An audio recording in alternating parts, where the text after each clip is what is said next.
país. Acho que o Brasil é o segundo maior país de pessoas ansiosas.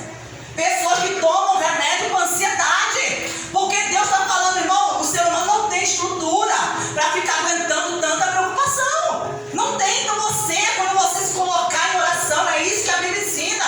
Em oração, lá na carta dos Filipenses, para que você lance a tua ansiedade. Você coloque em Deus a tua ansiedade. Porque Ele vai guardar a tua mente e o teu coração. Ele vai guardar a tua mente. Porque Deus não quer ver ninguém se enchendo, se dopando de medicação, porque eu estou ansioso, porque eu estou descontrolado, se eu não tomar remédio, eu não consigo viver bem, eu não consigo trabalhar, eu não vou conseguir ter um dia normal. Aí você acaba se tornando, às vezes, dependente de uma substância química, mas não é esse a vontade de Deus, o propósito de Deus. E nós precisamos compreender isso. Então ele fala que aquele que caiu no espinho, porém as preocupações deste mundo e a fascinação das riquezas sufocam a palavra. Então outra coisa que traz o quê? Faz a palavra ficar sufocada. Sufocar significa impedir o desenvolvimento. Então a pessoa ouviu a palavra, mas os espinhos começou o quê? Sufocar, impedir essa palavra de desenvolver dentro da vida da pessoa, na sua vida espiritual. Por quê? A pessoa começou a ter o quê? A fascinação. A fascinação, é quando a pessoa está completamente, ela é atraída. Está fascinada, você está atraído, seduzido pela riqueza. Você está seduzido por aquilo. É aquilo te atrair. Você pode até ter o desejo. Eu tenho o desejo de ficar rico. Porque às vezes Deus pode colocar sim no coração da pessoa o desejo de ficar rico. Mas por quê? Porque Ele tem um propósito. Ele tem um propósito. Mas quando esse desejo começa a se tornar um impedimento para a palavra de Deus transformar a nossa vida, desenvolver a nossa salvação, o nosso crescimento espiritual, quando esse desejo ele fala mais alto, nós começamos a priorizar um desejo, querido, isso acaba impedindo a palavra de frutificar. Olha aqui o que diz aqui em Lucas 8,14. Vamos lá para Lucas. Para que você fique bem inteirado na palavra. Lucas 8,14, assim, a parte que caiu entre os espinhos, estes são os que ouviram. No decorrer dos dias, a pessoa ouviu a palavra, mas no decorrer dos dias foram sufocados com as preocupações, as riquezas e os prazeres desta vida, querido. Os prazeres desta vida, falando que sobre as ambições. Vamos compreender aqui uma coisa. A ambição, quando ela tem uma motivação certa, querido, a motivação certa, ela se torna algo legítimo, algo que não é errado, não é pecado, quando ela tem a motivação certa. Por quê? O que é a ambição? A ambição, ela tem o seu lado negativo e o seu lado positivo. O lado negativo da ambição é quando a pessoa tem um desejo, porque a ambição é um desejo intenso, forte, para você atingir um objetivo, um algo, né? Então, mas quando essa ambição se torna assim um desejo, esse desejo intenso, e você, por causa desse desejo, você começa a passar por cima daquilo que a palavra de Deus ela diz. Você começa a agir sem ética. Sem ética, você começa a passar por cima das pessoas. Começa a ver as pessoas como um empecilho para você atingir os seus objetivos, o seu sucesso. Então, se você tem esse desejo, coisa para atingir o seu alvo, o seu objetivo, realizar o seu sonho, não interessa o que vai acontecer. Quem se opor, ficar no meu caminho, eu vou passar por seguir. Esse tipo de ambição, isso sim é algo destrutivo, é maligno, é algo errado. Mas quando você tem um desejo, eu vou dar um exemplo aqui. Você tem um desejo de ter uma casa. Você não tem uma casa. Talvez você mora de aluguel. E você tem um desejo de ter uma casa. Então, querido, você agir, esse desejo, você começa a agir, motivado de forma certa. Eu tenho um desejo, eu não tenho condições, mas aí você começa a fazer o quê? Buscar a Deus, usar a sua fé, e você pede a Deus para te abençoar. Você pede a Deus para dar a você condições de ter uma casa, porque você não tem uma.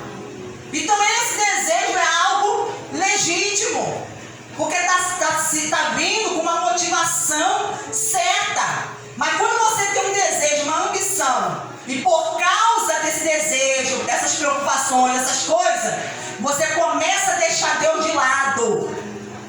Você deixa Deus de lado e coloca o seu desejo acima de Deus, da vontade de Deus, como primeiro na sua vida. Não, primeiro eu tenho que conseguir isso, eu tenho que atingir o meu objetivo. Depois eu vejo, aí eu vou fazer a vontade de Deus. Querido, isso é algo que Jesus está dizendo, isso sufoca. A palavra, a semente está sendo sufocada, porque a preocupação sufoca a palavra, impede ela de desenvolver. As preocupações, a ambição, o desejo da riqueza, tudo isso vai sufocando, porque você começa a colocar essas coisas como o seu alvo, o seu objetivo principal. Então a palavra começou a fazer uma obra dentro de você. Começou um processo.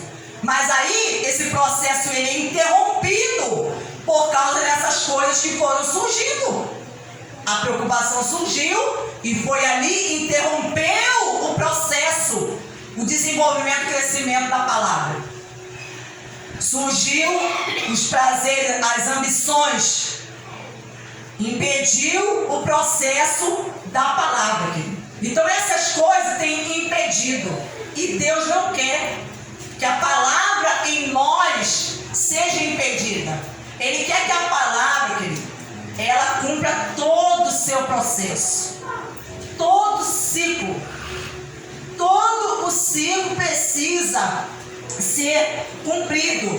E ele fala aqui, os seus frutos não chegam a amadurecer. Não chega. Porque você vê que já estava quase, quer dizer, a semente germinou, cresceu, tal. Mas em Marcos diz o quê? Que quando os espinhos foram crescendo, a semente foi crescendo, os espinhos também foram crescendo juntamente com a semente, com aquela planta, aquela árvore que estava crescendo, mas chegou um determinado momento que ela sufocou, ela foi impedida de crescer. Então o que acontece? Ela morre, o processo foi interrompido. Então vamos ver aqui, vamos voltar lá, que a gente já está quase terminando. Vamos ver aqui agora a quarta tipo de pessoa, que fala aqui em Mateus 13, versículo de número 8. Diz assim: outro, enfim,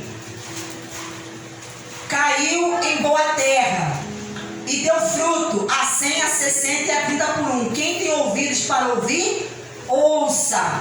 Agora em Mateus 13, versículo de número 23, diz assim: mas o que foi semeado em boa terra é o que ouve a palavra e a compreende. Este frutifica e produz a 100, a 60 e a 30 por um. Agora vamos lá em Lucas 8, versículo de número 15. A parte que caiu na terra boa, estes são os que, tendo ouvido, grado. Então a quarta pessoa, Jesus está falando que o coração dessa pessoa, ele compara a uma boa terra. Uma terra que já estava preparada, pronta para receber a semente. Não é isso que o agricultor faz? Antes dele semear, ele prepara o solo, a terra, antes de lançar a semente. Porque ele sabe que se a semente for lançada sem a terra estar preparada, vai ser um desperdício de semente e um desperdício de tempo. Então ele sabe que precisa preparar o solo, o coração, querido. Para a nossa vida dar fruto, o nosso coração precisa estar pronto, preparado para receber a semente que é a palavra de Deus. Nem todo mundo está pronto para receber. Nem todo mundo está pronto. Mas o semeador está semeando. E aí, quando ele encontra a boa terra, o coração que já está pronto, o que acontece? É aquela pessoa que ouviu, ela compreendeu, ela recebeu, ela creu, e ela começou a praticar o que ela está ouvindo, ela começou a aplicar esses ensinamentos em sua vida, e a sua vida começa a frutificar. A sua vida cresce e frutifica. Então aqui em Lucas 15, ele fala que a pessoa que tem ouvido de bom e reto coração, querido. Bom e reto. Olha aqui o que Jesus está ensinando. Para que a pessoa dê fruto na sua vida. O coração tem que ter um coração bom e reto, querido. Bom. Muitas pessoas, ao ouvirem a palavra, ouvem, como diz a Escritura, de mau grado. Ouve, mas não quer ouvir. Ouve, mas estão com comichão no ouvido. Ouve, mas fica incomodada. Aí você compreende, porque às vezes a pessoa não dá fruto, não consegue dar fruto. Então precisamos preparar o coração. Precisamos, querido, pedir a Deus para limpar o nosso coração, tirar. Quando ele fala um coração bom, ele está falando para tirar, quer dizer, tudo aquilo que é mal, o que vai atrapalhar.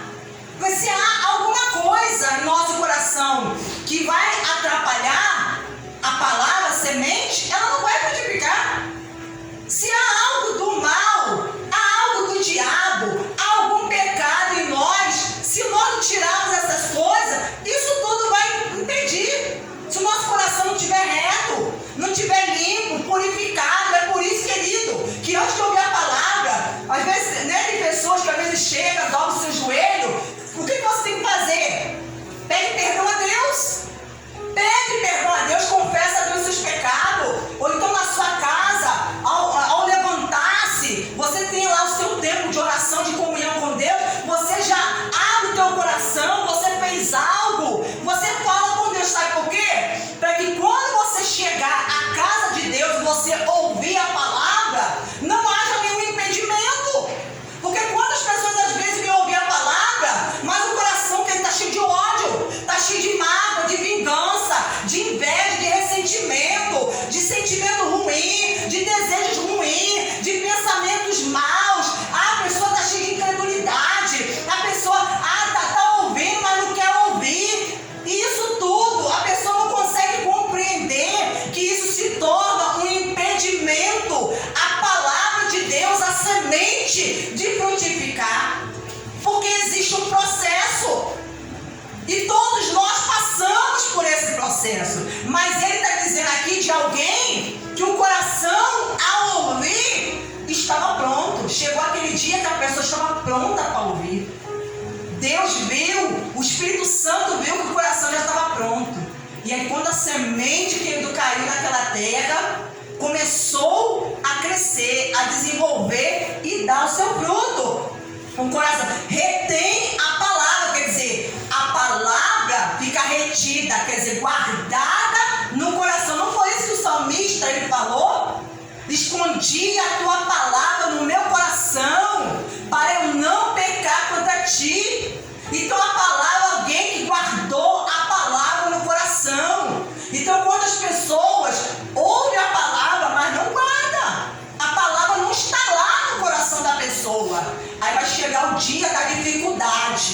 vai chegar o dia mal, o dia que a pessoa vai ser atacada pelo inimigo. Aí o que vai acontecer? O Espírito Santo, que ele não tem como fazer você lembrar da palavra, porque a palavra não está lá. Se a palavra não está no teu coração, isso significa que o Espírito Santo também não está. Porque o Espírito Santo, ele entra através da palavra. O Espírito Santo entra através da palavra, quando a palavra é semeada. Mas se a palavra não está no coração, ele também não está lá. Retém a palavra. Este frutifica com perseverança, querido. Então você percebe que essa pessoa, que Jesus compara o seu coração a boa terra, ela recebe a palavra. E essa pessoa recebe através da palavra uma fé que leva a pessoa a perseverar. Não é que essa pessoa não passou por dificuldade, não passou por luta, não foi perseguido, não. Com certeza, essa pessoa passou, mas só que a fé que ela tem leva ela a perseverar, querido. Não leva a pessoa a desistir, não leva a pessoa a voltar atrás, não. A pessoa persevera em nome do Senhor Jesus Cristo. Então, agora abre que a gente já vai finalizar em Hebreus 4:12. Olha o que diz aqui a carta aos Hebreus.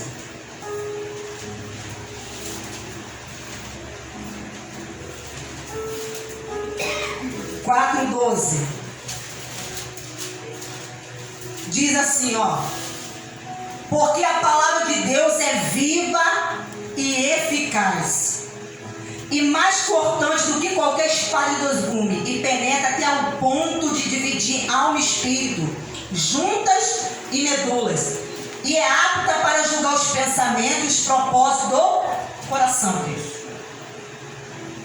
Olha o que o Espírito Santo ele fala a respeito da palavra de Deus, que a palavra de Deus ela é viva. Aleluia. Isso significa o quê? Que a palavra de Deus ela tem vida, querido. Jesus falou certa vez aos seus discípulos: as minhas palavras são espírito e são vida, querido. A palavra de Deus em nós, ela nos traz vida. Ela nos traz vida. Então, aonde havia morte, quando a palavra de Deus ela entra, ela traz vida, querido. Ela muda e transforma a vida da pessoa, porque ela é viva e ela é eficaz. Ela tem eficácia. É uma palavra que ela vai operar em nossa vida. É diferente das nossas palavras. As nossas palavras não tem operação nenhuma, não tem eficácia, não traz às vezes resultado, resposta nenhuma. Mas a palavra de Deus não. Ela traz eficácia. Ela tem um poder. O poder de Deus, que ele está contido na palavra. Por que que o apóstolo Paulo falou: eu não me envergonho do evangelho? Por quê? Porque o evangelho é o poder de Deus para a salvação daquele que crê. Então a palavra de Deus, ela é poder para salvar o que crê. Ela é o poder para te curar. Ela é o poder para te libertar. Ela é o poder para te transformar. Ela é o poder para transformar. Ela é o poder para mudar a sua vida, mudar o teu modo de pensar, para poder trazer resposta, para trazer direção em nossa vida, porque a palavra de Deus é o próprio Deus dentro de nós. É o próprio Deus. É Jesus em nós, a palavra de Deus. É a palavra, o verbo dentro de nós, operando, agindo, trazendo vida dentro de nós. Então ele fala aqui que ela é mais cortante do que a espada de dois gumes, de dois fios. Quer dizer, quando a palavra está sendo anunciada, pregada, ela está cortando para você, mas está cortando para mim também. Porque não é só para você, está falando para mim também. O que eu estou pregando é para você e para mim, e para todos que aqui estão tendo a oportunidade de ouvir. E fala aqui que ela, penetra até o ponto de dividir a alma e o espírito, as juntas e medula, e é apto para julgar os pensamentos. Ninguém sabe o que a pessoa está pensando, mas Deus ele sabe. E às vezes através da palavra, a pessoa às vezes fica até impressionada. Pô, ninguém nem sabia o que estava pensando. E às vezes na pregação, Deus usa através da palavra e fala justamente às vezes aquilo que está passando na vida da pessoa. Que está passando. Os planos, aquilo, as ideias que a pessoa está tendo.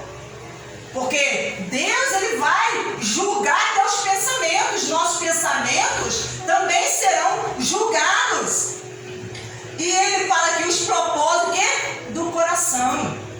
Então você vê o poder da palavra de Deus. E aqui na carta de Pedro, diz assim, capítulo de número 1, versículo de número 23. Porque vocês foram regenerados, não da semente corruptível, mas da semente incorruptível, mediante a palavra de Deus, a qual vive e é permanente. Porque vocês quem? Vocês que ouviram, que receberam, que compreenderam, receberam, que creram na palavra de Deus, foram regenerados. Querido, ser regenerado significa gerar de novo. Gerar de novo. A palavra ela tem o poder de gerar de novo o teu espírito. O nosso espírito, por meio da palavra, ele é gerado de novo. E quando esse espírito é gerado de novo, a pessoa, é o que nós chamamos de novo, a Bíblia chama, né? De novo nascimento. Esse novo nascimento faz com que a pessoa, ela tenha comunhão com Deus.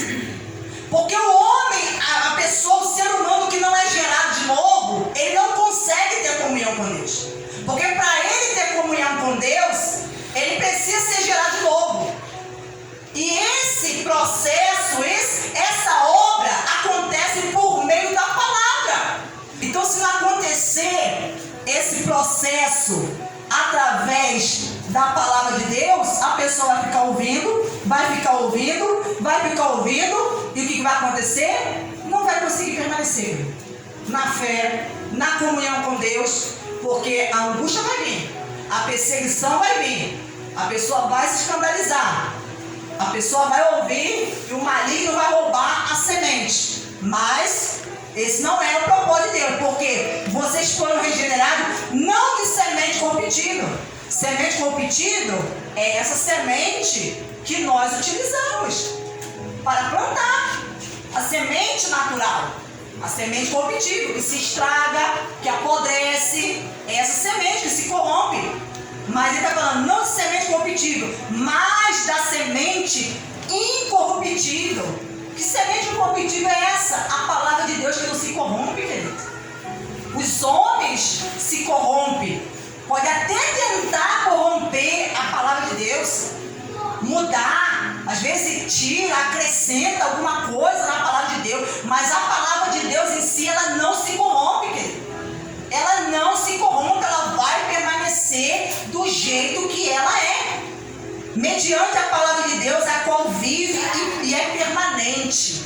A palavra de Deus, ela vive, querido. Ela vive, porque a palavra de Deus é Jesus. Jesus, ele vive, ele morreu e ressuscitou, e é permanente, porque toda a humanidade é como a erva do campo, e toda a sua glória é como a flor da erva. A erva seca, a sua flor cai, mas a palavra do Senhor permanece para sempre. Esta palavra é o evangelho que foi anunciado a vocês. Então, olha a comparação que ele faz. Ele compara a humanidade com uma erva do campo. E ele está dizendo, o que acontece com a erva do campo? Toda a humanidade é como a erva do campo. E toda a sua glória, não é assim? Os homens que tiveram glória, o que aconteceu com eles? Chegou o tempo que eles morreram. Porque Deus está falando, você é como uma erva. E ele diz aqui, a erva ela seca e a sua flor cai. A humanidade, o ser humano, chega um momento que ele morre e toda a glória dele, toda a sua fama, tudo aquilo que ele adquiriu, toda a sua conquista, tudo vai cair. E você vê quantas pessoas aí que tiveram glória, fama, sucesso, quando morreu, o que aconteceu? Caiu no esquecimento. Ninguém se lembra mais. Ninguém. Porque é assim que Deus está mostrando o ser humano. Né? O ser humano. Mas a palavra do Senhor permanece para sempre. Então quem quer permanecer crescer para sempre, permanecer na eternidade, tendo vida eterna, precisa, querido, preparar a terra, o coração e guardar a sua palavra. Amém?